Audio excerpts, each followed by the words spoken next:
परमेश्वर के धन्य नाम की महिमा हो। प्रभात मनन के सत्र 2678 में आप सभी का बड़े प्रेम के साथ स्वागत करता हूँ। आइए आज के मनन के लिए हम पढ़ते हैं यहूदा अध्याय 1 पद 20 और 21। पर हे प्रियो, तुम अपने अति पवित्र विश्वास में उन्नति करते हुए और पवित्र आत्मा में प्रार्थना करते हुए अपने आप को परमेश्वर के प्रेम में बनाए रखो और अनंत जीवन के लिए हमारे प्रभु यीशु मसीह की दया की बाट जोते रहो। मसीह विश्वासियों के जीवन में अनिवार्य रूप में होने की 4 बातों का जिक्र जो यहूदा किया था पढ़ी गई पदों में हम देखते हैं। इन 4 बातों को 4 अलग अलग बात के रूप में समझने से अच्छा ये होगा कि इस 4 बातों को नियमित रूप में बढ़ोतरी पाने वाला एक मसीह जीवन के 4 पहलू के रूप में समझे। उसमें सबसे पहले यहूदा कहता है कि तुम अपने अति पवित्र विश्वास में उन्नति करते रहो। मसीह विश्वास एक अति पवित्र विश्वास है। 2000 वर्ष पूर्व के रोम साम्राज्य तथा संसार के अन्य क्षेत्रों में विभिन्न प्रकार के विश्वास लोगों के बीच में, यद्यपि यहूदा इस पत्री की रचना करते समय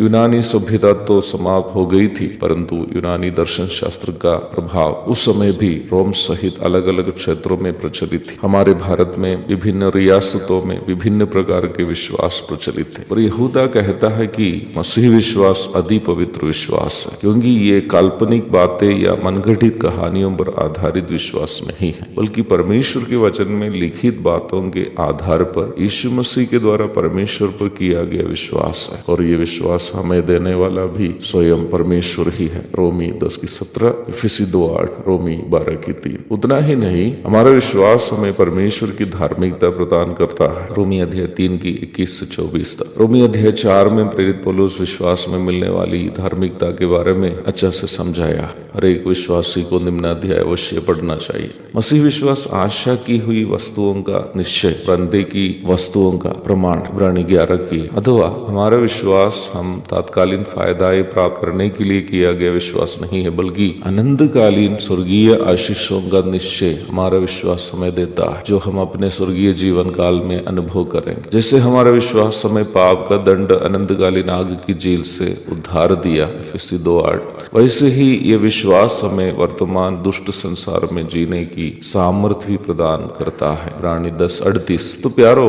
हमें इस अति पवित्र विश्वास में उन्नति प्राप्त करते हुए जीना हमारा दायित्व है। हम इस बात को पूर्व में भी मनन कर चुके हैं कि विश्वास को 2 परिप्रेक्ष्य में वचन में सूचित किया। पहला, उद्धार पाने के लिए हम यीशु मसीह पर करने वाला विश्वास, इफिसी 2:8, रोमी 10:9। दूसरा, उद्धार पाए हुए लोग आत्मिक जीवन में आगे बढ़ने के लिए नियमित रूप में परमेश्वर को रखने का विश्वास, रोमी 1:17, हबक्कुक 2:4, गलाती 3:11। उद्धार पाने के लिए रोमी 10:9 के अनुसार हम किए हुए विश्वास जीवन में एक बार केवल करने का विश्वास, वही आत्मिक जीवन में आगे की ओर बढ़ने के लिए परमेश्वर पर विश्वास अथवा भरोसा हमें प्रतिदिन करते रहने का कार्य है। प्रतिदिन के जीवन में परमेश्वर पर विश्वास किए बिना हम कभी भी परमेश्वर को प्रसन्न नहीं कर सकते, इब्रानी 11:6। हम इस विश्वास में कैसे बढ़ते जा सकते हैं? जैसे कि रोमी 10:17 में हम पढ़े थे कि विश्वास वचन सुनने से होता है। जितना अधिक हम वचन पढ़ते हैं, सुनते हैं और मनन करते हैं और उसे जीवन में लागू करते हैं, उतना परमेश्वर पर हमारा विश्वास भी बढ़ते जाएगा। जो विश्वासी परमेश्वर के वचन से दूर है,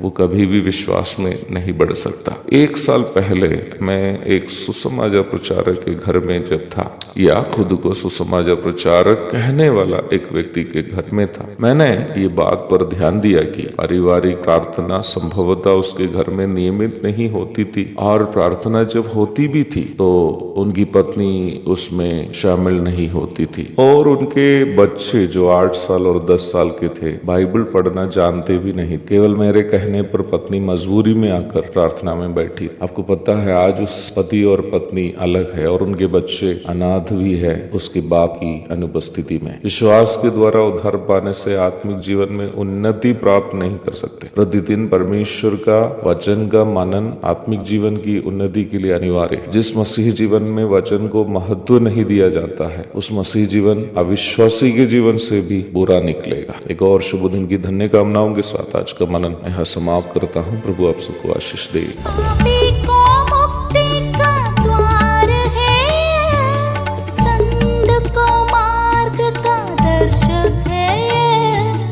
विश्वास जो करते हैं उसके